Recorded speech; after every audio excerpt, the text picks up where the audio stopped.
Bueno, pues muy buenas tardes.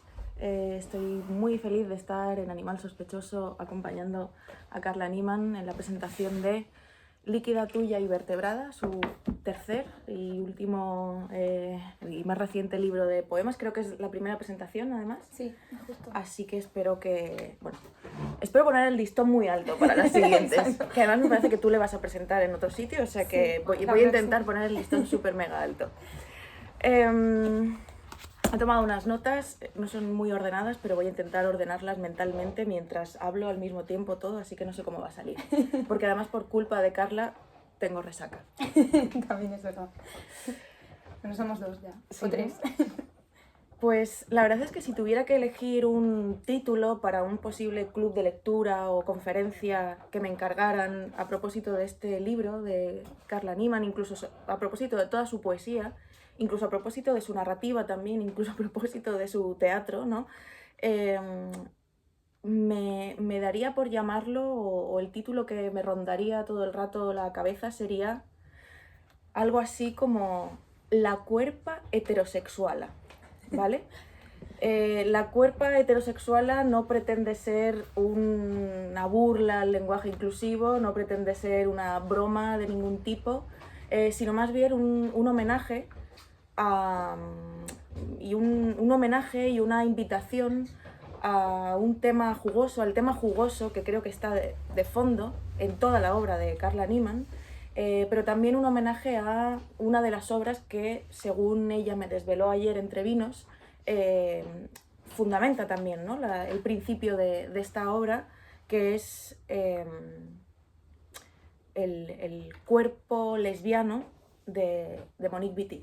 Un experimento del que luego hablaré un poco más y del que luego espero que debatamos, pero basándonos, ¿no?, en el cuerpo lesbiano, que también la traducción que está en Pretextos, si no me equivoco, es muy significativa también, ¿no? Ese masculino para lo lesbiano. Haciendo esa traslación, inevitablemente este corpus literario tendría que llamarse, sí, La cuerpa heterosexual. Y ahora voy a explicar por qué.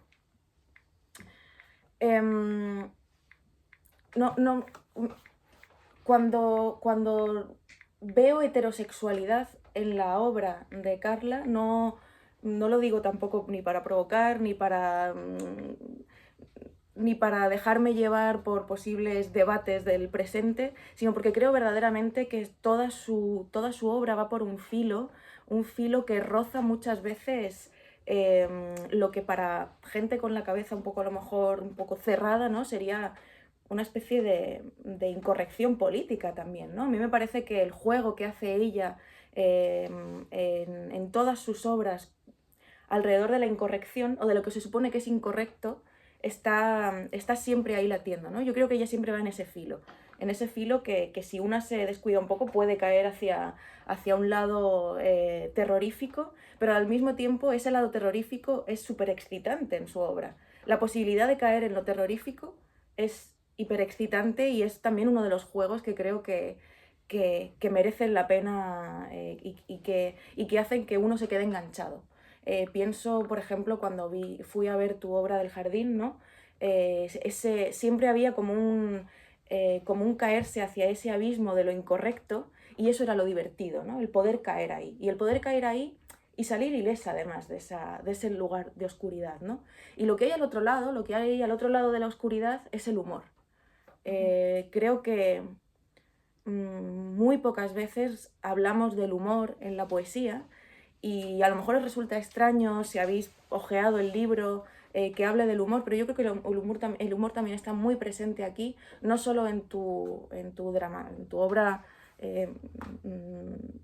teatral, ¿no?, sino también a lo largo de toda tu poesía hay una ironía, no sé si es humor tanto como una especie de juego irónico también con la delicadeza y con esas cosas aparentemente incorrectas, ¿no?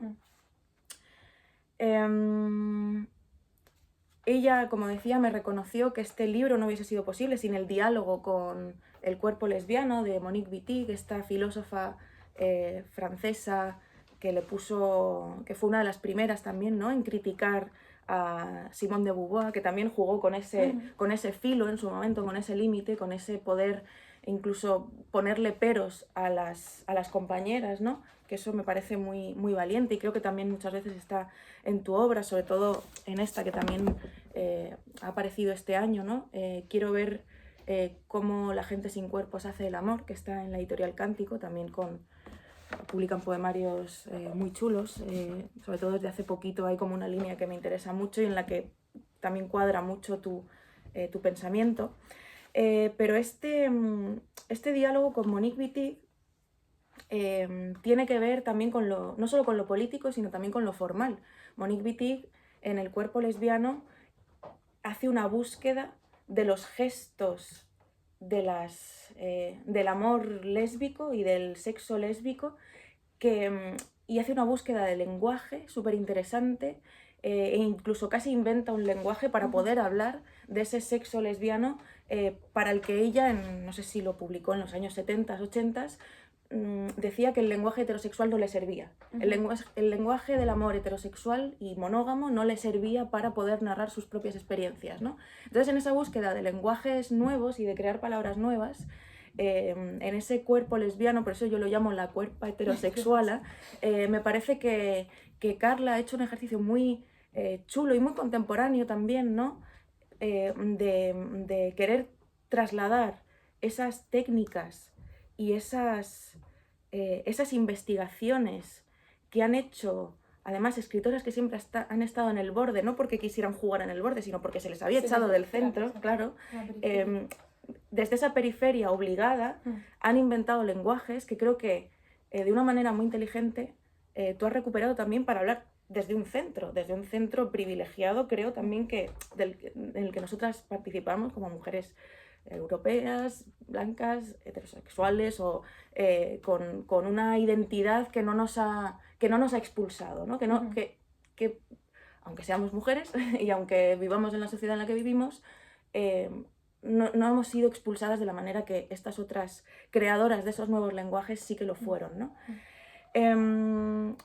Luego explicaré un poco más a propósito de esto. El libro también me ha recordado, en algún punto hay mucho cuerpo, ahora cuando ella también nos lee algunos poemas, bueno, el cuerpo está presente en toda su obra. He seleccionado algunos pequeños textos de otros de sus libros para que veáis la profunda concordancia que hay, ¿no? En su crecimiento también como poeta. Pero otro libro en el que pensé, más allá de Monique Wittig, fue en uno un poco extraño, creo que se llama Inquieto, de Kenneth Goldsmith, que básicamente es la narración, bueno, tengo una historia con este libro. Kenneth Goldsmith es un tipo también muy polémico, hace literatura experimental, es el tipo este que se inventó lo de que daba clases sobre cómo perder tiempo en internet, porque le parecía que lo de perder tiempo en internet era como algo necesario, ¿no? Para saber dónde estábamos. También él reivindicaba, ¿no? La pérdida de tiempo como motor de creación literaria también.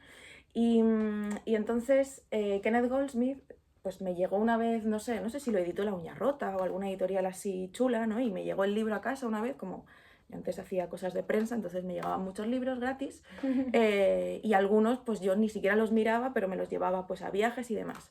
Y me fui a Estados Unidos, un avión de 7 horas, y me llevé este libro de Kenneth Goldsmith pensando que iba a ser una novela que me iba a entretener durante 7 horas, y resulta que es un libro que cuenta las 24 horas de un hombre, pero solo a través de sus movimientos.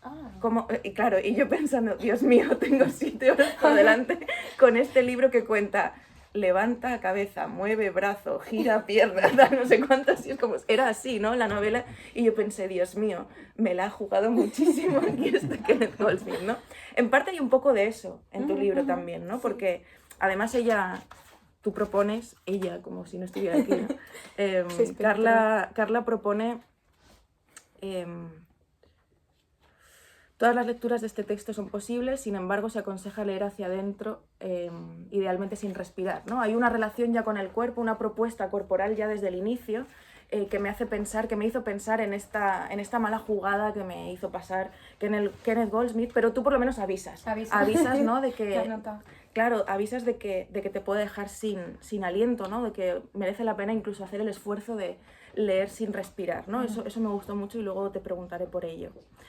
Pero aquí la experimentación no es solo formal, aquí la experimentación no juega solo con las onomatopeyas y con esa propuesta de lectura visceral, sino que precisamente, o sea, al contrario del texto, que el texto de Goldsmith, que al final me resultó pesado y un poco pretencioso y un poco como anecdótico y ya está, aunque interesante, siempre, o sea, tu texto me hizo pensar mucho más, ¿no?, en la propuesta arriesgada de Monique Wittig, con la diferencia también de esos dos libros en que para mí, además el tuyo, propone ideas, propone un debate sobre la escritura del cuerpo desde dentro, ¿no? Y propone un debate que está eso, ¿no? Que no tiene solo el riesgo formal, sino que tiene también el riesgo de llevarnos a esas ideas en el límite, ¿no? Y hablo de ideas en el límite porque hablaba también de agarrar, ¿no?, todo lo que han hecho esas autoras desde los márgenes impuestos. Y claro, esto podría entenderse si fuéramos unos tuiteros cabrones, podríamos decir apropiación cultural del lenguaje LGTB tal, ¿no? O una apropiación de qué hacen. Porque además yo me siento muy identificada, ¿no? Es un ejercicio que yo también he querido hacer muchas veces cuando escribo, ¿no? ¿Qué pasa si recupero los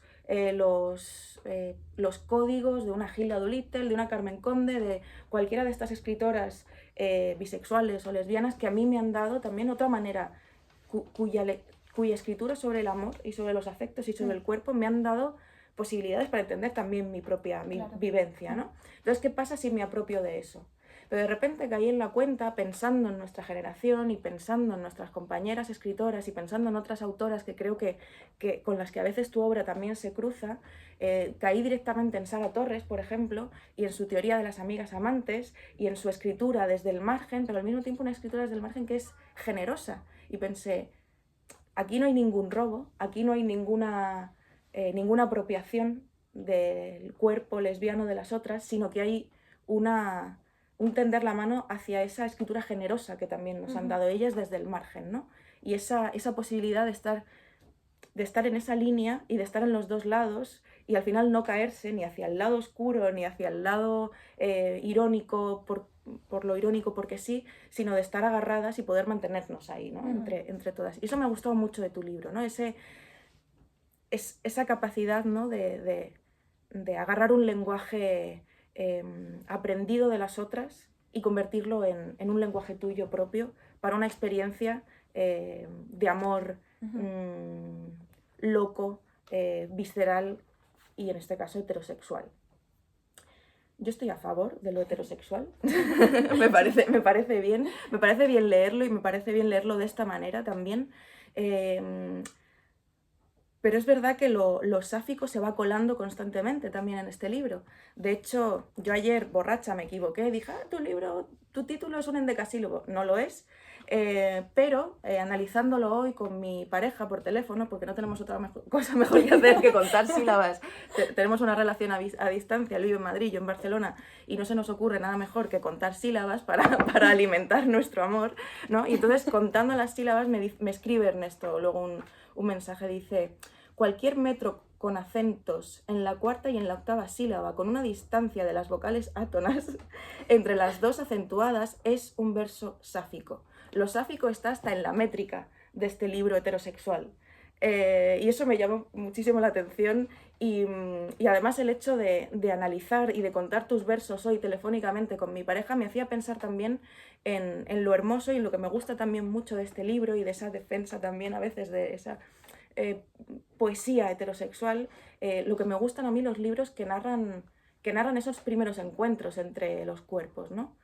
Yo he leído, y a lo mejor tú ahora me corriges y dices que todo es falso, todo lo que he dicho, ¿no? Que seguramente, pero yo he leído este libro también como el fuego de un primer encuentro, ¿no? Me ha hecho pensar en un libro muy antiguo de Clara Janés que se llama Eros, en donde también se narra o lo que yo entiendo como los primeros meses de un enamoramiento, y no tanto de un enamoramiento, sino como de un follar.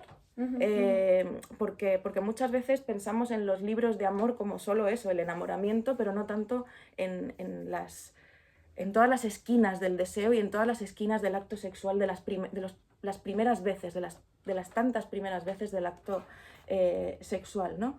Esto me hizo pensar, por ejemplo, en que de repente yo estaba accediendo a una intimidad aquí. Aquí vemos saliva, aquí vemos heces, aquí vemos bocas dedos que se meten en bocas y bocas que se juntan y pelos y sudor, vemos todas esas cosas íntimas. Y yo pensaba en Jelinek, en Elfriede Jelinek, que es una autora que es inevitablemente relaciono contigo por mil cosas, ¿no? Y en su libro Deseo, en el que es un niño, el hijo, el que mira a sus padres, ve a sus padres follando al otro lado de la puerta, ¿no? Y los mira, entonces te cuenta ves el acto sexual de una pareja heterosexual a través de los ojos del niño, además una cosa un poco violenta, ¿no? Entonces este libro, cuando lo abro, de repente me siento un poco en esa mirilla, ¿no? En esa mirilla en la que lo que veo no es el cuerpo de una pareja haciendo el amor, sino en el que lo que directamente veo es casi con un microscopio cómo se abren sus poros y cómo se cierran, cómo sudan, qué tienen entre los dientes. Hay una belleza de lo escatológico que es increíble. Y por último, ya para ir cerrando esta introducción, eso, ¿no? Otro libro, por ejemplo, que te lo comentaba antes por WhatsApp, también Hilda Doolittle tiene un libro, que es que ahora no recuerdo cómo es el título del epígrafe, ¿no? O sea, la parte de ese poemario, donde también narra como un primer enamoramiento a través de las escenas sexuales, ¿no? Y eso a mí me apasiona y verte ahí también en tantas genealogías y tantos árboles genealógicos mezclados en este mismo poemario me parece algo fascinante, ¿no?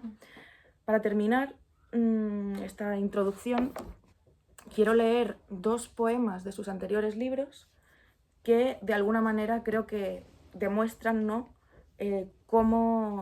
Cuál ha sido el empeño también, ¿no? De Carla. No sé qué edad publicaste el primero. Creo que fue en 2020, o sea que Vale. tendría a lo mejor 21 años o 22. Vale. 22. Bueno, pues en esta sucesión de 3 años de publicaciones se ve un crecimiento también en cuanto, quizá esta es la propuesta formal más arriesgada, pero temáticamente hay una evolución muy, muy interesante y muy divertida, y yo creo que aquí es donde más, ese humor del que hablaba antes es donde más puede verse. Pero acordaos cuando luego ella lea, si es que quieres leer algunos poemas, acordaos de estos versos que voy a leer de sus primeros libros, porque veréis resonancias y veréis ese crecimiento, esa concordancia, ¿no? Por ejemplo, he elegido cositas muy breves, ¿no? Solo un par de versos, ¿no? Y aquí no hay más espacio que el de un cuerpo destruido. Tocar la tierra apenas y pulverizarla. Toda esa destrucción que está aquí, ese mirar al abismo desde esa línea, ¿no?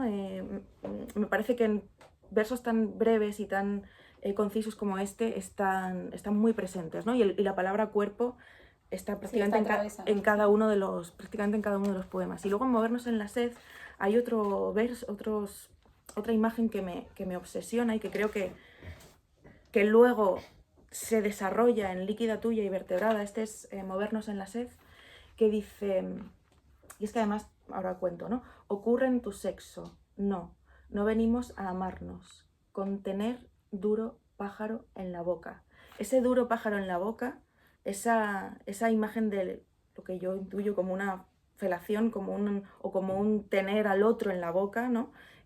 No me la quito de la cabeza, ¿no? Incluso te juro que yo he llegado a practicar una felación y he pensado en ti y en un pájaro y he dicho, mierda, o sea, no puede ser, o sea, ¿por qué de repente tengo esto en la cabeza, no? De hecho lo hablo con muchas amigas y muchas amigas mías te conocen como la del duro pájaro. ¿Ah, sí? Sí, luego te las presento, pero no, pero de verdad es una imagen tan hermosa y tan...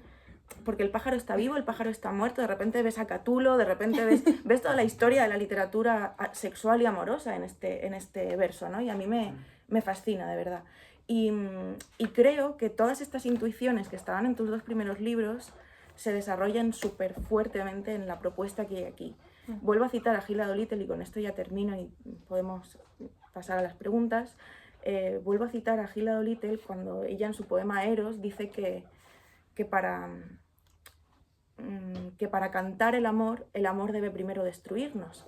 Y leyéndote a ti también, y volviendo a todas estas referencias que están cruzadas y que he ido citando, de repente le di otra interpretación a ese el amor debe primero destruirnos. No destruirnos como algo oscuro y malo, sino que a lo mejor cuando ella dice destrucción se refiere precisamente al coito. A lo mejor es que para poder cantar el amor tiene que ser practicado. Porque en tus libros el coito es muy destructivo.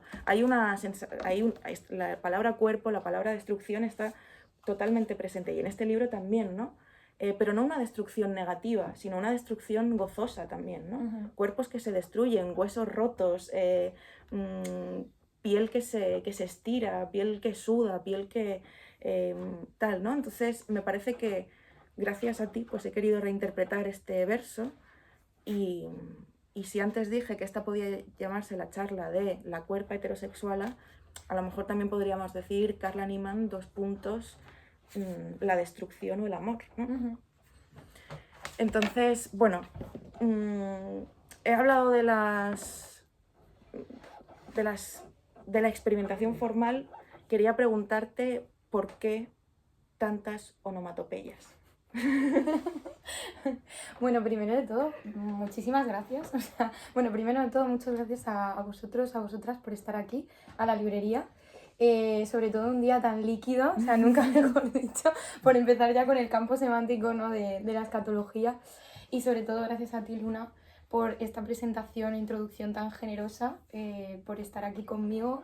Como hemos dicho, es la primera presentación, así que aquí comienza realmente líquida, tuya y vertebrada. Y me hace mucha ilusión que seas tú, que contigo pueda comenzar este viaje del cuerpo, sobre todo porque, bueno, de alguna manera este libro está aquí hoy gracias a lecturas que he hecho a través de ti, de recomendaciones y libros tuyos. Y bueno, por eso, muchas gracias por acompañarme.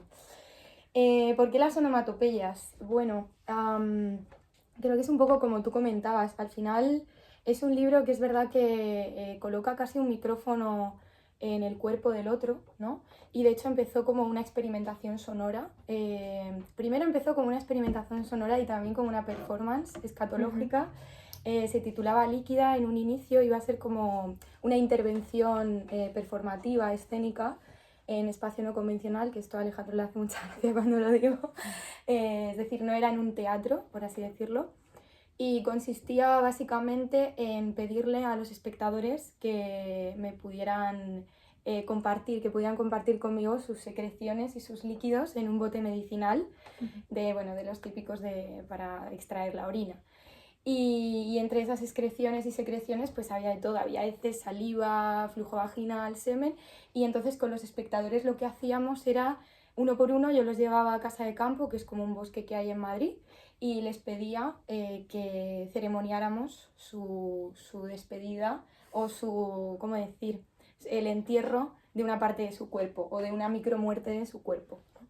Entonces ahí comenzó un poco el viaje y luego continuó con una experimentación sonora, como decía. Empecé a grabar los estómagos de amigas, de amigos, de gente medianamente conocida, porque se me metió en la cabeza una inquietud que era, quiero conocer realmente al otro, pero hasta el extremo. Es decir, yo estoy constantemente conviviendo con amigas, con amigos, con gente a la que quiero, pero no los conozco, por así decir, ¿no? No conozco sus inmediaciones. Entonces, pues comencé a grabarlos, ¿no? Y de ahí que el libro también se estructure fonológicamente, casi por transcripciones fonéticas. Y la otra razón también fue, en esa exploración del otro, claro, ya llega la reflexión de, vale, y yo, quiero decir, yo también tengo el deseo de mirar y saber qué está ocurriendo dentro de mi cuerpo. Quiero decir, yo estoy transportando este cuerpo día tras día, me levanto con un cuerpo y me acuesto con el mismo, pero no conozco realmente cuál es el peso de mi páncreas ni cómo huele mi vesícula, ¿no? Entonces quería conocerme hasta ese extremo y al otro también, ¿no? Y en todas estas investigaciones y reflexiones extrañas y muy divertidas, por cierto, surge el tema del lenguaje, ¿no? yo sentí que había un impedimento o un obstáculo muy fuerte para poder acceder al otro, que es la gramática. O sea, al final, gramaticalizar el dolor o gramaticalizar el enamoramiento o cómo se siente uno ya supone casi una interrupción. Al final, yo puedo codificar mi sentimiento y lanzarlo hacia vosotros y vosotros lo vais a descodificar de otra manera. Esto es evidente. Y va a suponer un distanciamiento, casi os estoy empujando más que acercándoos a mí. Y dije, vale, ¿cómo puedo entonces entrar en el cuerpo del otro o en el pensamiento del otro casi de una manera fisiológica? Pensé, pues tal vez ya no con el lenguaje verbal, sino con un lenguaje escatológico o fisiológico, no sé. Y pensé, a lo mejor a través de la saliva o a través de la piel del otro puedo acceder de una manera mucho más primitiva y mucho más, ¿cómo decir?, directa. Entonces ocurrió esto.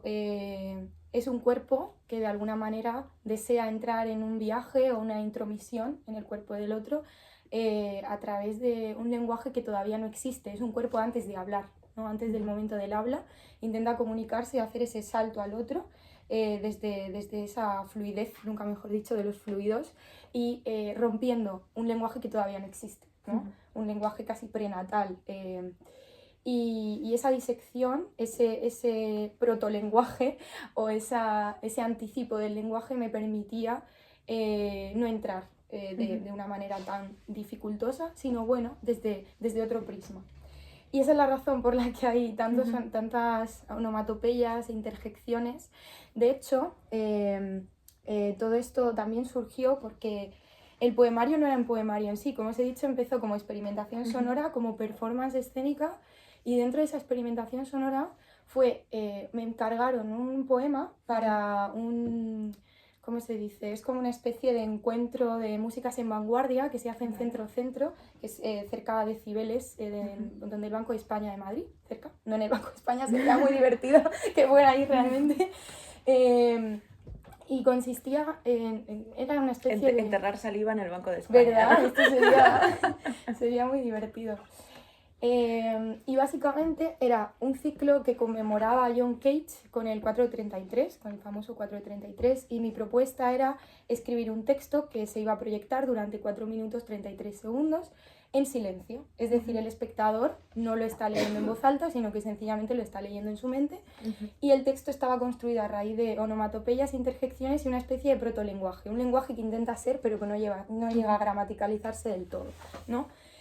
Y fue muy divertido, como decía, porque bueno, se pusieron en marcha todas las funciones primarias de los espectadores, porque fue imposible ese minuto, esos 4 minutos 33 en silencio, porque ocurría que el espectador tosía. O sea, era la fisiología en su esplendor, ¿no? El espectador tosía, carraspeaba, incluso llegaban momentos en los que hablaban, se ponían nerviosos porque no podían sostener ese silencio del escucharnos las barrigas, a lo mejor escuchar cómo suena mi cuerpo en silencio durante 4 minutos 33 segundos. Entonces, esto ocurrió en ese contexto y de ahí que luego el poemario no podía concebirse de otra manera que no fuera a través de transcripciones fonéticas, por así decirlo. Estás hablando y además me está empezando a sonar la tripa, o sea, es como parece que lo invocas tú también, ¿no? Esos sonidos. De esas transcripciones, ¿qué ha sido? Porque una cosa es lo que tú has investigado y otra cosa es luego también la ficción que se le da desde la poesía, ¿no? También. Pero ¿cuál ha sido el sonido más difícil? De todos los que te han inspirado para escribir estos textos, ¿cuál ha sido el sonido real, físico, más que sientes a lo mejor que más imposible era de llevar a poetizar? Pues hubo un intento, yo estaba obsesionada con los estómagos, no sé por qué razón, imagino que es porque está en el centro del cuerpo, ¿no? Es como, de alguna manera... Te juro, o sea, si nos quedamos callados un momento... en serio, yo creo que es como por la influencia, ¿sabes? Bueno, tu estómago está recitando. Sí, no, Dios mío, perdón, pero... Bueno, yo creo que me obsesioné con el estómago, luego lo microfonamos, porque... Bueno, por eso creo que era muy simbólico, el estómago de alguna manera está como justo en el centro del organismo, entonces ya es llamativo de por sí y ya tenía un protagonismo y tenía la necesidad constante, también porque es un viaje digestivo, es decir, empieza desde los orificios de la nariz y la boca y poco a poco va entrando el yo poético, va entrando en el amado. Y bueno, sí, como decía, por los orificios nasales y bucal, y poco a poco va entrando por el esófago, etcétera, ¿no? Hasta llegar al estómago. Y luego ya se va entremezclando pues, con los órganos genitales y el resto de órganos y vísceras. Entonces, sí que es verdad que a lo mejor encontré como que el punto que medía de alguna manera la distancia equitativa entre todas las zonas del cuerpo era el estómago.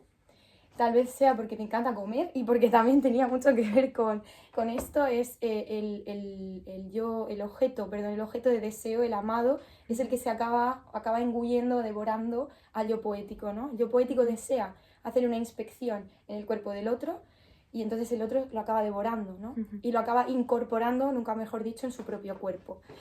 Y por eso tal vez fuera el estómago y una necesidad constante de retratar o de musicalizar o hacer una partitura del sonido del estómago, cómo suena el yo poético dentro del estómago del amado. Era un poco esto, la mezcla, que de hecho tiene un nombre, se llama borborismos o algo así. Lo busqué porque yo iba a ver esta paranoia, o sea, si me estoy flipando muchísimo, quiero saber si esto realmente tiene algún tipo de teoría externa a mí y efectivamente, o sea, en el diccionario, en Wikipedia, lleva un nombre, sí, sí. En este viaje que se hace en el amado hay un gusto, ¿no? Es decir, hay una como lectora de repente también siente como la necesidad de pensar en los cuerpos amados y de repente hay un deseo. Me pasaba, por ejemplo, hace poco estuve presentando el libro de Claudia Pablaza sobre la lengua. Entonces ella habla mucho de sus dientes en el libro y entonces a mí me pasaba que leyéndolo, yo soy muy de somatizar lo que leo, ¿no? Y entonces leyéndolo me estuve tocando con la lengua los dientes en todo el puto libro. Menos mal que era corto, porque me hubiese limado la lengua, o sea, me hubiese quedado como con la lengua raspadísima de los dientes, ¿no? Y lo que me pasaba leyéndote a ti es que había como algo de la saliva, ¿no? Incluso ahora yo creo que estoy reaccionando a tu libro ahora mismo. Claro, todavía, estás somatizando también. Totalmente. Entonces hay como algo de la saliva y como que esa necesidad también de lo que estabas hablando, ¿no? De cómo sería en los cuerpos a los que amo meterme dentro y hacer ese recorrido, ¿no? Hay como despierta una imaginación, ¿no? Ahí en el lector o en la lectora. Y entonces la pregunta que yo me hacía también es, claro, estamos hablando del cuerpo amado y del cuerpo deseado, pero ¿nos gustaría hacer ese viaje en un cuerpo anónimo o en un cuerpo odiado? ¿Te gustaría escuchar los sonidos de los cuerpos odiados? Uf, yo creo que sí. De hecho, es que ahora justo cuando lo has dicho me ha venido a la cabeza el libro, ¿cómo se llama? La ocupación de Annie Ernaux, que ahora de pronto se ha puesto de nuevo de moda, que ha sido como, qué revelación después de los años. Totalmente, sí. Hay algo que dice ella que me parece pasmoso y que yo de alguna manera he acabado integrando también en mi escritura, porque me gusta, tiene una fineza y sobre todo creo que hace una radiografía de los celos, que muchas veces, a lo mejor te referías a eso con incorrección, no sé si lo llevabas más por ahí, pero a mí me interesa mucho hablar de los celos, porque creo que es algo que las mujeres intentamos de alguna manera taponar con esto de la corrección, claro. Incluso con el feminismo también, sí. Y es algo que siempre me ha fascinado y me ha espantado a la vez. Yo estoy a favor de la heterosexualidad y estoy a favor de los celos. Muy bien. Pero bien llevado todo. Claro, eso desde luego. Pero creo que a veces es interesante como hacer el salto hacia ese lugar que tanto nos puede resultar incómodo o destructivo, como decías. Y todo esto que venía, espera, me estabas preguntando. Claro, te preguntaba por si una puede sentir como ganas de escuchar al cuerpo odiado, ¿no? Claro, o al cuerpo ajeno, al cuerpo incluso al cuerpo que puede provocar dolor, ¿no? Pienso, por ejemplo, en una querría escuchar el estómago de su abusador o una querría escuchar cómo el abrir y cerrar de ojos, porque a veces los ojos suenan mucho también, ¿no? Sí. de la amiga o el amigo que le hacía bullying en el Ajá. instituto, ¿no? Yo creo que sí, justo por esto. Creo que, bueno, evidentemente tiene un sentido morboso, mucho, ¿no? Porque es una persona que ha despertado algún tipo de, no sé cómo decir, distorsión en una, ¿no? Eh, y yo creo que en el cuerpo en el que no me metería jamás es uno que me genera indiferencia. Pero Claro.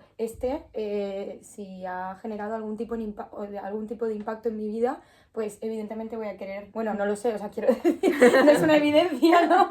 Pero si me pones en este caso, sí me metería en ese cuerpo. Y claro, ahora recuerdo por qué mencionaba a Annie Ernaux en este libro, porque ella habla no de meterse en el cuerpo de la otra, ¿no? Pero sí de habitar sus calles, Claro. y de habitar esas cafeterías y de habitar incluso su vestimenta y sus hábitos, ¿no? Y es algo que a mí se me quedó muy plasmado, entonces tal vez este habitar la cotidianidad de la otra aquí esté de alguna manera integrado en habitar el cuerpo y la cotidianidad corporal y fisiológica de la otra o del otro. ¿Hay algo asqueroso en el amado? Siempre, pero yo creo que al final se mitifica, ¿no? Justo cuando hablabas de este primer enamoramiento, que creo que es como una especie de carga electrizante casi, ¿no? Porque surge como la expectativa, el enamoramiento al final es un juego de expectativas frente a la realidad, ¿no? Y como la realidad o la expectativa o la fantasía se va acomodando a esa realidad, puede ocurrir que se mitifique o puede ocurrir que se acabe como pausando de alguna forma, ¿no? Entonces, si hay asco, sí, pero es que justo a mí es lo que me interesa, es como investigar ese asco, Claro. o eso que entendemos como terrible o escatológico o que puede resultar desagradable. A mí me interesaba mucho habitarlo desde la belleza, ¿no? Claro. Como que ya no sé si es tanto una mitificación, sino más bien como te comentaba, cómo enamorarme de la secreción del otro, porque Claro. amo tanto al otro, ¿por qué debo solo amar esta parte espiritual? ¿No? Claro, es que yo pensaba, por ejemplo, yo me sentí mucha identificación, no tanto con mis procesos a la hora de pensar en el amor o en el enamoramiento, sino, bueno, sí tiene que ver con el enamoramiento, claro. Pensaba, por ejemplo, en mi hijo, ¿no? Cuando nace el hijo Ajá. y tienes que limpiar a ese Ajá. ser y vas a escuchar un montón de ruidos extraños y vas a convivir con un cuerpo nuevo que no por ser nuevo y ligero deja de ser menos asqueroso todo lo que hace, ¿no? Y sin embargo te enamora ese asco, ¿no? Y luego también lo contrario, ¿no? Cuando has de cuidar a tu abuela enferma, a alguien pues normalmente mayor, ¿no? O en un estado pues de incapacidad, y de repente esa ternura de los cuidados hace que todo lo que debería ser asqueroso deje de serlo de repente, ¿no? Y entonces, claro, de repente pensaba leyéndote, ¿no? En toda esa... Parece que solo podemos amar el cuerpo o los desechos del otro o cuando acaba de nacer o cuando está a punto de morir. ¿Y qué pasa con el resto? Porque pasamos toda la vida cagando. Ajá, y pasamos toda la vida exacto. generando babas. Y pasamos Claro. toda la vida sudando. ¿Qué pasa con todo ese camino, no? Sí, total. Sí, es justo lo que tú has dicho, ¿no? Creo que es, al final, creo que solemos como separar la secreción del otro o, digamos, esos elementos que entendemos como periféricos del otro, ¿no? Porque siempre ocurren en lo privado, ¿no? En el váter o algo por el estilo. Lo separamos y lo catalogamos como algo asqueroso cuando... Pero esto ocurre porque al otro, creo, porque al otro lo entendemos como ajeno a lo que soy yo. Pero en el momento en el que lo incorporo, el momento en el que ya establezco una cotidianidad con el otro, creo que ya de alguna manera se acaba fusionando con la cotidianidad propia, ¿no? O sea, no sé, yo no considero que haya como una separación tajante, pero sí con las personas ajenas, evidentemente. Sí. O sea, no voy a estar oliendo las heces del señor que está caminando por la calle, ¿no? Bueno, sí. Ya puestos a crear libros nuevos y arriesgados en el límite de las cosas. Da para la segunda parte, ¿eh? Desde luego, ya, si es que... Quería preguntarte por el aspecto formal un poco del libro. Además de las transcripciones, hay como bueno, hay como dos partes, Sí. ¿no? En cada... visualmente tiene un código que aquí tiene el texto más largo, ¿no? Y aquí como es una especie de... Yo lo intuía como una especie de mensaje... O sea, ahora explícame, ¿no? Ajá. Verdaderamente qué quiere decir esto, ¿no? Pero era curioso porque aquí aparecía como el poema más, muchas veces más, pues eso, con más onomatopeyas y como más arriesgado, ¿no? En cuanto a su forma, pero de repente aquí venía el mensaje de amor después, ¿no? Ujú. Yo lo Sí. intuía un poco así, ¿no? Que además luego se va viendo, ¿no? Porque la palabra amor aparece más veces en esta parte que en esta, ¿no? Ajá, Entonces, ajá. cuéntame un poco cuál es la división exacta, ¿no? ¿Cuáles son estos dos cuerpos, ¿no? Pues el viaje realmente que hace el yo poético, bueno, aquí podéis ver, sí, que tiene como una línea, ¿no? El viaje que hace el yo poético es en esta parte que son las transcripciones, cuando se está metiendo en el cuerpo del otro. Y este apartado que tenemos a la derecha viene a ser como las notas al pie de página, Vale, ¿no? De esa vale, transcripción, por así decir. Y es cómo gramaticalizar, ahora sí, vale. lo que ese viaje que hago Ujú. escatológico hacia el cuerpo del otro, ¿no? O sea, Claro, cómo se escribiría un poemario de esto, pero ya ya. gramaticalizado y con su sintaxis apropiada, por así decir. Aunque también está en esa intermitencia, porque es verdad que en ocasiones el lenguaje aquí también se rompe, pero no tanto como aquí, evidentemente, Sí. porque aquí es, como decíamos, una especie de protolenguaje, un intento de protolenguaje, Ujú. ¿no? Sí, a mí otra de las cosas que me parecía es este balbuceo, ¿no? Exacto. Este intento que además hablaba, o sea, antes decía, ¿no? Lo de la presencia de las ideas, ¿no? Mm. Y para mí era como un poco la poesía y la filosofía, ¿no? Un poco Mm. como realmente, ¿no? Como el juego con las palabras que ya de por sí tiene su mensaje, pero aquí eran como el mensaje era más importante que el juego de las palabras, o algo así, así es como Sí, lo intuí, vaya. sí, tal vez el viaje escatológico, fisiológico, anatómico, como queramos llamarlo, es más inmediato, es lo que está ocurriendo en el momento y Ujú, ese segundo lenguaje que tenemos a la derecha, que vienen a ser como esas notas al pie de página, creo que ya están pasados como por el tamiz del pensamiento, como tú ujú, decías, y por lo tanto por el tamiz de la sintaxis. Y de hecho están en pasado, están escritas en pasado, porque la sintaxis sí permite, en el momento en el que yo hago gramática de mi pensamiento, ya ha ocurrido. claro. Entonces, y de hecho, evidentemente ya estoy de alguna manera mitificando lo que ocurrió, ya le estoy dando como matices que no son del todo reales, ¿no? Porque Ujú, están pasados por sí, por un filtro mítico, por así decir. Estoy narrando al final, estoy ficcionando lo que ocurrió. claro.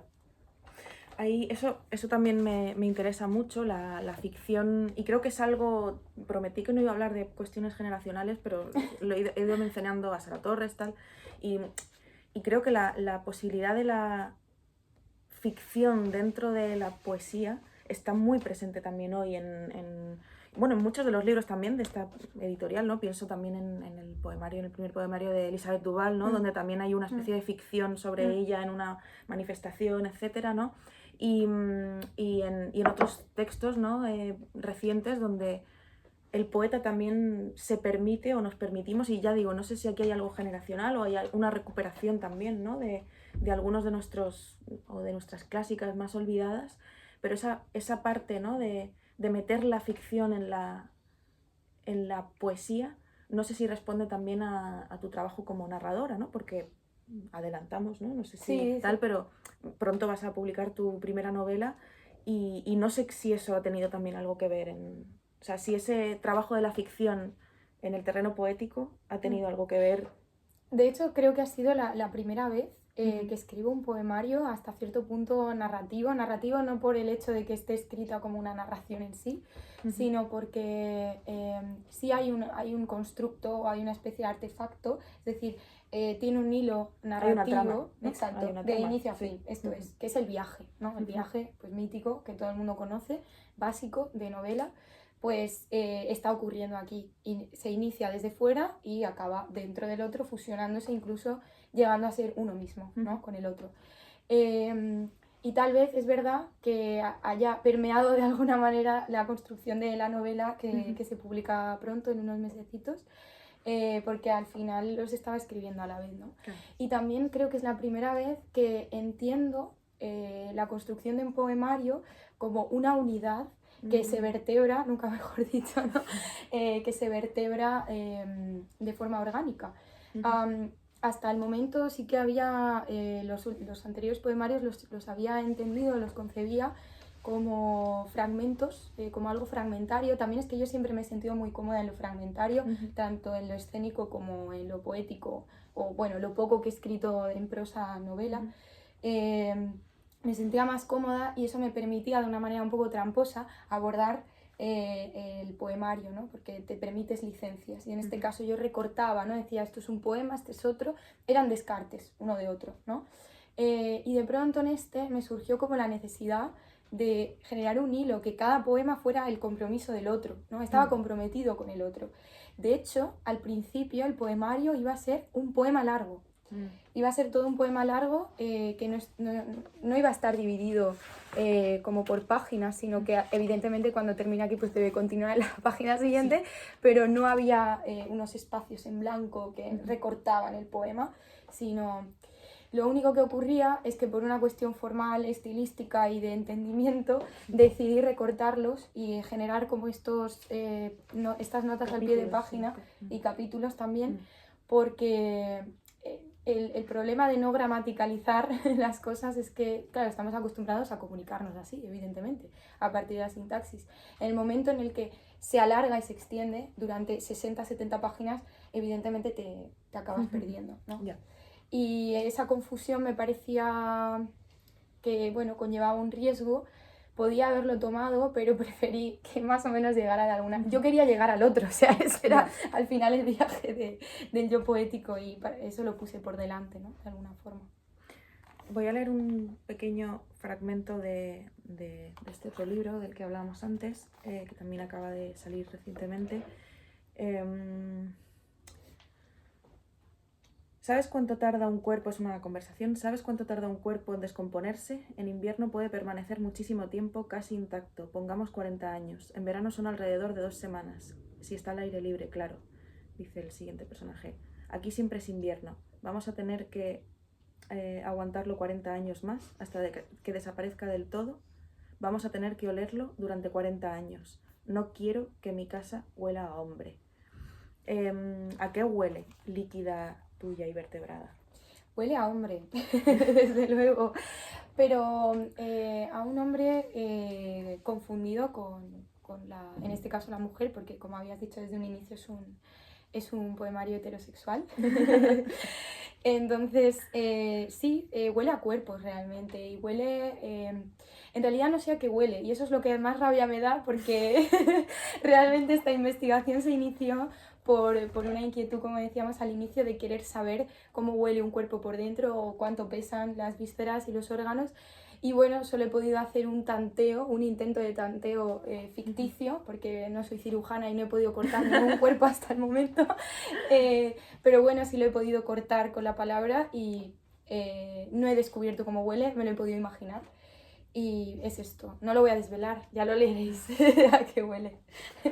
Pues no sé si alguien tiene alguna pregunta más. Yo tengo algunas más en la recámara, pero como has dicho que lo descubran, lo mismo incluso también si te apetece también leer algún poema. No sé qué preferís si antes preguntas y luego poemas. O Sí. que lea directamente. Venga, Sí. pues voy a leer.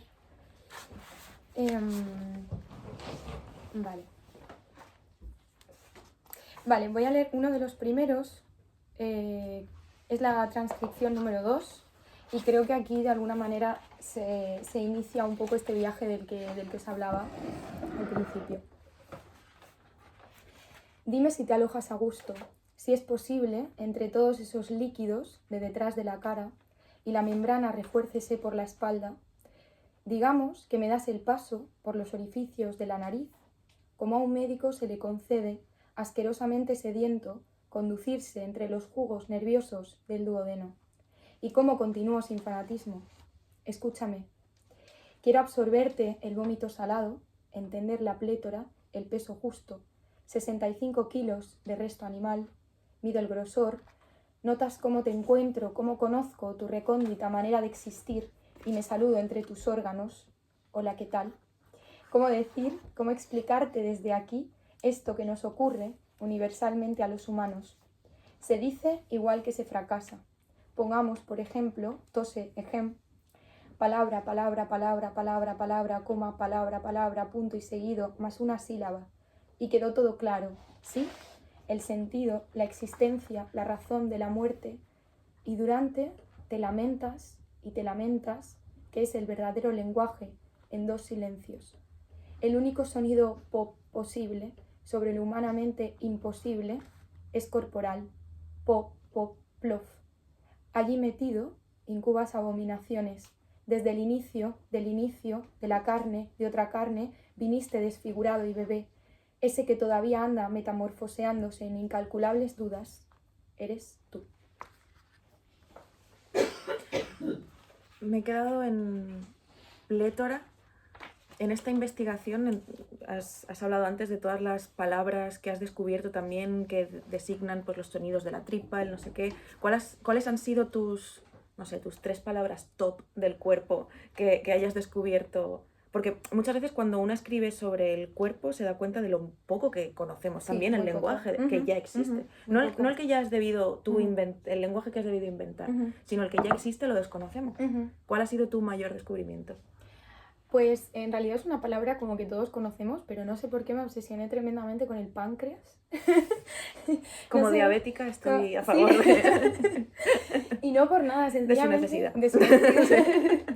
Sí, no sé, me gustaba cómo sonaba en la boca esa palabra, cómo pronunciarla. Y cada vez que definía el poemario, no sé por qué, me salía la palabra páncreas y la imagen del páncreas, hasta que un amigo, Xavi, me dijo, ¿qué te pasa con esta cosa? con ese órgano? No sabría decir muy bien por Además qué. es que tiene unas cosas pancreático, ¿no? Sí, o sea, como que sí, es como wow. Suena como casi del Pleistoceno, ¿no? O sea, no sé, parece una palabra un poco como prehistórica, ¿no? Sí, totalmente. Seguro que venimos del páncreas, ¿no? Claro, seguro que es lo primero que se... ¿Te gustaría leernos alguna venga. cosa más? Id pensando preguntas, por favor. Vale, pues Vale, esto ya se ha iniciado el viaje, como he dicho, y ahora el yo poético, lo llamo así por llamarlo de alguna manera, ya está de alguna manera incorporándose en el cuerpo del otro, ¿no? Que pesa mucho arrastrar un cuerpo, llevar un cuerpo mucho rato. ¿Qué más decir si anda acostándose además con otros, soporta posturas antinaturales, vencido a esa nueva forma de levantarse? 3 metros del hígado hasta el decrépito sabor intestinal, esto es una coordenada turista, la del medirse el sobrepeso con la gordura divina, descomunal del otro. Hay alguien ahí fuera, desgracia fantástica del vivir, quebrarse en la contradicción hacia lo que ama. Sí, por favor. Es que da como cosa hablar después de... No. Venga, por ejemplo, esto mismo. Bueno, por contextualizar, el yo poético, como decíamos, está intentando entrar en el cuerpo del otro, ¿no? Ha probado por los orificios nasales, después por la boca, y ahora lo va a intentar por el sexo o por el ano, a ver qué pasa. Probemos entonces aquí. Piensa en tu abertura genital como una boca, el tajo de una boca, hablando al infinito, a punto de hundirse al borde de otro borde conectado, porque quizás sea tu sexo, piénsalo, la única lengua posible. ¿Qué gesto salmódico que convocas para nombrarme aquí, en este hueso que se arruina? ¿Qué pozo, qué sonido es lo último mordiente? Duros son los golpes, ya sé, como nacer hacia atrás, agujereando el sexo, y nacer y desnacer, y nacer y desnacer, con un placer larguísimo, averiguando qué hay al otro lado. ¿Se me oye? Será la forma que humanamente nos fue dada para existir. No le temas, me temé, no diseñamos de otro modo el cortejo a la muerte. Chulo. Bueno, voy a aplaudir porque...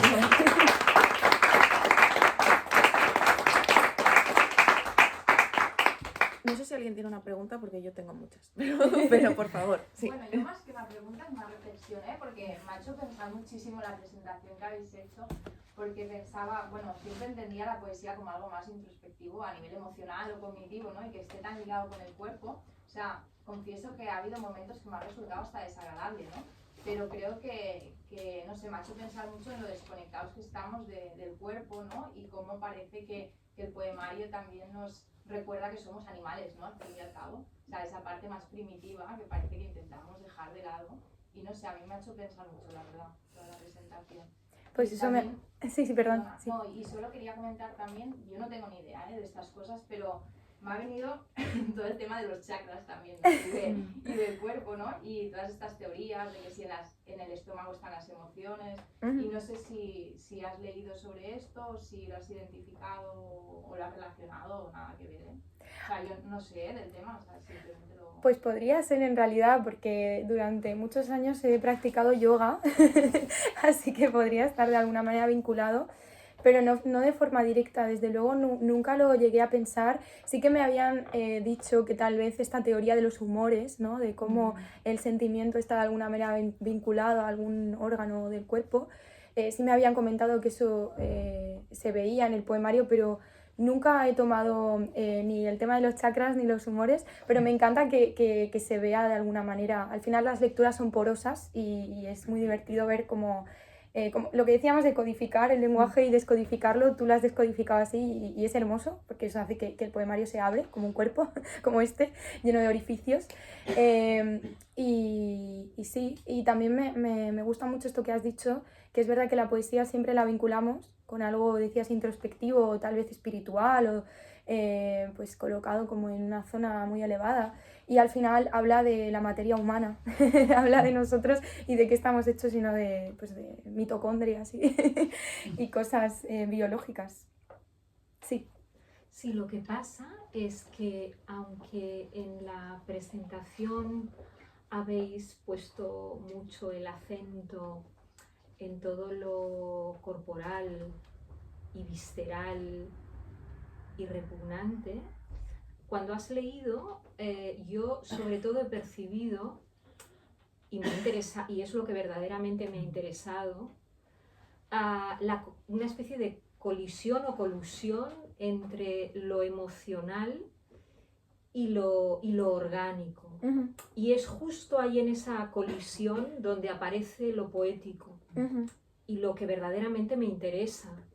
Porque lo otro, sin despreciarlo en absoluto, para nada, porque efectivamente estamos muy desconectados del cuerpo, claro, yo a priori te diría, pero esto es algo muy personal, o sea, yo no tengo, o sea, a priori mayor interés acerca de, incluso lo rehuyo, y entiendo que ahí lo más interesante es el tabú que nos produce lo desagradable en el otro, pero, y en el otro que amamos, pero en fin, que no me genera en sí mismo tanto interés. Claro. Sin embargo, en esa colisión entre ambas cosas que verdaderamente se expresa en el poema, ahí sí, quiero decir que eso me ha parecido interesante y hermoso. Claro, bueno, muchas gracias. Claro, es verdad, estamos hablando de escatología y tal, y puede parecer que sea como una provocación, ¿no? Que era como lo habías entendido tal vez. Una provocación que ya no provoca tanto. Exacto, esto es, claro, que está normalizada. No, el poemario al menos no lo construí desde ahí, o sea, el propósito no era este, sino más bien esto último que has dicho, ¿no? Al final, el viajar a las heces del otro o al sistema digestivo del otro es el viaje más íntimo que se puede hacer. Y eso es lo que hace que el enamoramiento incluso sea más fuerte. Cómo enamorarme del otro a través de su interioridad, ¿no? A través de su algo que ni siquiera él conoce, ¿no? Que es desconocido y está velado de alguna forma. Y eso al final creo que es el enamoramiento y el sexo, ¿no? Como la posibilidad de llegar a intimar hasta tal punto con el otro. Y por eso decías, comentabas que ahí encontrabas la poeticidad. Y yo creo que la poeticidad es esa, ¿no? Como, bueno, ahora me voy a poner a definir lo que es poético, no tengo ni idea de lo que es poético, pero es un súbito, un presentimiento. Este presentimiento que has tenido creo que es justo lo que al menos intentaba investigar a partir de esta inquietud que me nació con la escatología. Pero desde luego no me interesa la escatología desde la provocación o desde una cosa más superficial. Claro, es que de hecho, en todo caso, provocar lo poético. Esto No provocar eso es. sentimientos para que se enfade alguien o para ser guay, sino provocar lo poético con material que normalmente no asociaríamos a eso, ¿no? Eso. De hecho, la performance que comentaba al principio, que se titulaba Líquida y que ya fue un anticipo un poco de esto, claro, yo le proponía al espectador que 24 horas antes de verme, a mí en Casa de Campo era un unipersonal, es decir, yo me enfrentaba directamente al espectador y era uno único. Y le pedía que llevara en ese bote medicinal, como os comentaba, una de sus secreciones. Y al principio todos los espectadores se extrañaron mucho, ¿no? Y lo vieron como algo muy asqueroso, que sí generaba como una especie de repugnancia, rechazo, o incluso a ver cómo con estas cosas contemporáneas me quieren provocar, ¿no? Que es la reflexión que suele ocurrir con, bueno, todo lo que es contemporáneo. Y lo bello fue lo que ocurrió después. Yo me encontraba con ellos en Casa de Campo, que lo que me interesaba de ese espacio es que está desamparado y que no había mucha gente, de hecho no había nadie. Solamente estábamos en la intimidad de esa persona con su secreción. Había estado durante 24 horas con su secreción en un bote, podía observarla durante 24 horas, cosa que no podemos hacer habitualmente porque las secreciones las llevamos por dentro. Y era la posibilidad de llevar una prolongación de su cuerpo visible. Y cuando le pedí que lo abandonara en Casa de Campo, se echaban a llorar. Es que era algo fascinante. Se echaban a llorar porque era como, ¿cómo puedo haberme encariñado a esto? Que realmente es algo como que normalmente tengo que rechazo de alguna forma o tengo catalogado como asqueroso. Y bueno, no sé si ahí estaba o no la poeticidad, pero desde luego sí había una emoción, que es lo que tú comentabas. Cómo hacer convertir lo asqueroso en emoción. Sí. Sí. Bueno, a ver si consigo articular algo medianamente interesante. Seguro que sí. Bueno, primero me ha hecho pensar en Milan Kundera. Milan Kundera dice, no sé si en La insoportable o en La inmortalidad, dice, te encontrarás con el amado y en una escena pasional, romántica, y te sonarán las tripas. Ah, no sabía esto. Me ha hecho recordar a esto. También habla del cirujano que sigue una lógica de hurgar cuerpos ajenos, ¿no? También me ha hecho pensar en una balanza que hay en el Museo de la Ciencia que pesa cuántos kilos de bacterias también eres tú, ¿no? Y me ha hecho pensar en esto, ¿no? Luego he pensado, este yo poético seguirá una lógica caníbal, ¿no? Justo, sí. Pero digo no, porque el caníbal quiere fusionarse con el otro, pero para ello lo destruye. O sea, implica la destrucción del cuerpo ajeno, esa fusión, ¿no? Pero tú no eres destructiva. El cirujano también tiene accede al cuerpo ajeno, lo disecciona, lo abre, manipula los órganos. El cirujano sí sabe cuánto pesa un páncreas, ¿no? Pero hay curiosidad. Pero ¿qué es lo que le falta? Y yo creo que lo que le falta es el amor. Qué bueno. Eso es lo que tienes tú, ¿no? Y en ese sentido me ha parecido muy original tu propuesta. Muchas gracias. Bueno. Qué bien que hayas sacado a colación lo del canibalismo, porque justo una de las cosas que ya salen como hacia el final, ahora os leeré un poema, es el riesgo que conlleva que esto también, no sé si antes me habías mencionado o por audio a Anne Carson, puede ser con Eros o no sé si lo hemos llegado a hablar, Sí. pero justo, y creo que esto viene de Safo, es que no me acuerdo muy bien de dónde venía esta cita, pero decía algo así como que el querer incorporar al otro en ti o el querer como comerte al otro, ¿no? Porque lo amas tanto que te lo acabas comiendo, lo acabas engullendo, lo acabas devorando y lo destrozas, lo incorporas en tu organismo.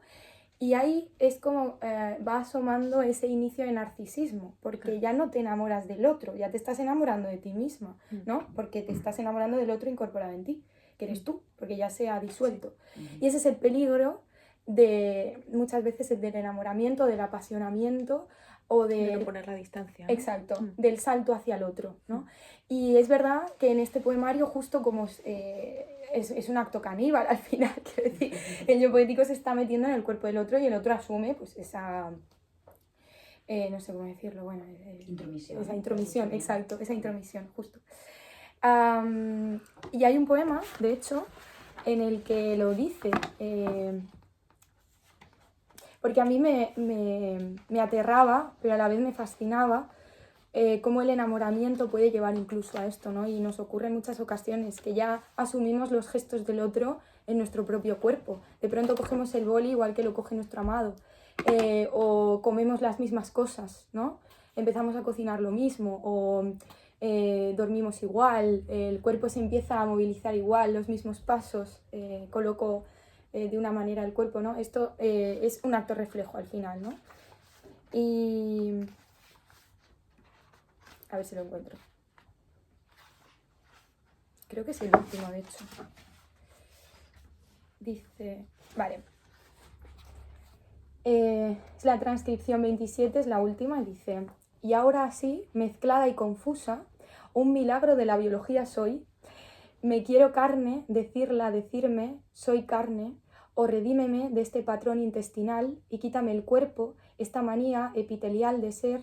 A punto de salir, siempre hacia afuera, me lanzo enfebrecida, lamentando y bendiciendo el día que aquí abajo me abrí. Completamente rota, gloriosamente perforada, hacia ti, yo ya más tú, casi que yo, cortada sin remedio, sanguínea y milagrosa es esta pérdida. Estoy en el filo todavía, allá voy, saltando en 1000 pedazos, hola. Así termina el poema.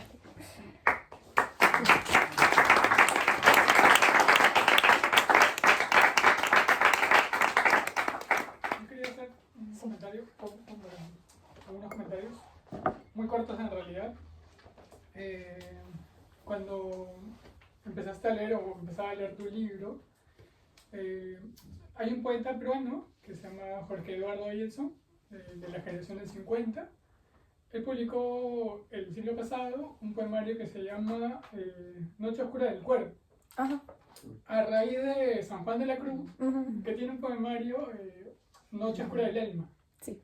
Y también durante este poemario que es Noche Oscura del Cuerpo, cada cuerpo lo titula Cuerpo Enamorado, Cuerpo Multiplicado, y te lleva un poco a eso, pero yo creo que es una excusa porque acá en esta transcripción que dices, bueno, hay un verso incrustado que dice, no es preguntas como una respuesta, que es el verdadero lenguaje.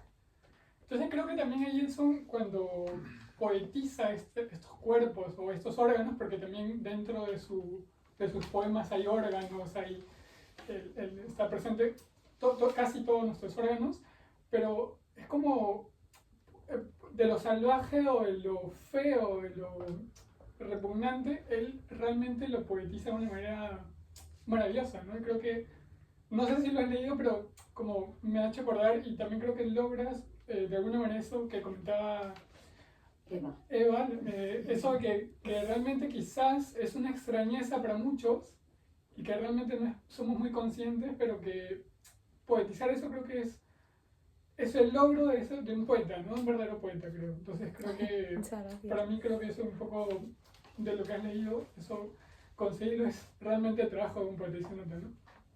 Y lo otro que me da curiosidad lo que ha comentado Luna, pero no porque sea algo malo, sino porque ya lo he escuchado varias veces.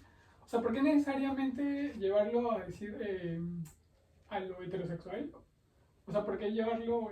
No sé si encasillarlo, pero no lo digo porque sea algo malo, sino porque me da curiosidad el por qué, nada más. Es una gracia también, ¿no? Sí. O sea, quiero decir lo que veo aquí es la profundidad de las lecturas de Carla, ¿no? Y en esas lecturas, aquí ha salido mencionada Annie Ernaux, Anne Carson, Safo, etcétera, que son autoras también que han, a su manera cada una, desde distintos siglos y épocas, reventado el lenguaje también desde lugares, pues eso, ¿no? Desde lugares que no son, muchas veces incluso el centro, ¿no? de lo convencional en cuanto a lo corporal y a lo amatorio, ¿no? Y a lo visceral. Entonces, que para narrar un enamoramiento heterosexual, que no hay nada más canónico que eso, salirse de lo canónico, también tomando las herramientas de las compañeras, ¿no? de otras autoras, me parece que es algo muy bello y algo que le da una profundidad fascinante al lenguaje con el que está hecho este libro, ¿no? Sí, pero escribes desde tu género, no, o sea, no escribes desde tu género, sino hacia el género. Por así decirlo, dentro de esta reflexión. ¿O cómo lo ves tú? Sí, yo creo que sí, ¿No? escribo desde mi género, sí. Creo que en todo momento sí hay como alusiones a ello. Sí que es verdad que el amado, he de decir, que el amado nunca me quedaba claro qué género era dentro de la construcción poética, hasta que llegaron los adjetivos. Entonces decía, uy, claro, ahora tengo que decidir si el amado es masculino o femenino. Y claro, entonces ya quise ser congruente y dije, evidentemente es masculino. Está ahí. Pero... Pobrecito. Pero es verdad que dentro de la ficción, como que esta pregunta ocurrió, o sea, el interrogante surgió escribiendo el poemario a mitad. Yo no sabía que tenía que evidenciar que el amado o la amada tenía que ser amado. Surgió después, como que ya me tenía que posicionar y ser congruente, ¿no? Qué curioso, sí. ¿Puedo decir algo? Claro. Para mí hay algo que está bueno en hablar de cuerpo heterosexual o de la poesía heterosexual, cuando evidentemente lo que escribiste es heterosexual, porque es como algo reivindicativo de sino porque tenemos que estar diciendo que una novela gay o que un poemario lésbico o que un poemario es bisexual, como si así es como si lo heterosexual fuera lo canónico. En cambio me parece bien marcarlo así como también se marca. Hay un punto irónico también, Claro, ¿no? claro. De broma, Sí, casi sí. como... Sí, además eso, el cuerpo heterosexual es maravilloso. Cuerpo heterosexual, claro. Eso me parece Y que sea un verso sáfico, Es verdad. ¿sabes? O sea, es... El contraste es genial. Está tu título, ¿no? Poesía masculina. Que Bueno. muchísimo. Aquí nos entendemos, sí. Ay, qué maravilla. No sé si tenéis alguna otra pregunta o algo. A mí es que me haces pensar en Merleau-Ponty, Ostras. porque toda la parte fisiológica, toda la parte, es como indagando a qué punto la materia produce pensamiento, palabra, todo lo que está detrás, todo lo fisiológico que está detrás del acto de pensar o de hablar, va muy por ahí. Lo que pasa es que es un poquito tocho, pero va en ese sentido, en qué momento la materia produce significado o produce una intención. Pensamos cuando señalamos o ya cuando estamos por señalar ya una prepalabra. Bueno, es un poco Esto eso es. que- No lo conozco, luego dime y me lo apunto. Muy Genial. bien. Pues nos... Ah, sí. Una vale. intervención puede ser muy breve. Bueno, ha sido muy inspirador escucharte y bueno, que nos cuentes este libro, de verdad, muy inspirador en muchos sentidos. Qué bien. Es una propuesta genial la que tienes con tu poemario y quería hacerte una pregunta muy breve. Sí. ¿Tú qué le dirías a la gente que dice que la poesía es bonita? Que la poesía es esa flor y no es esas raíces y ese tallo y esa vida tan orgánica y tan cruda. ¿Qué le dirías? ¿Qué les diría? Uf.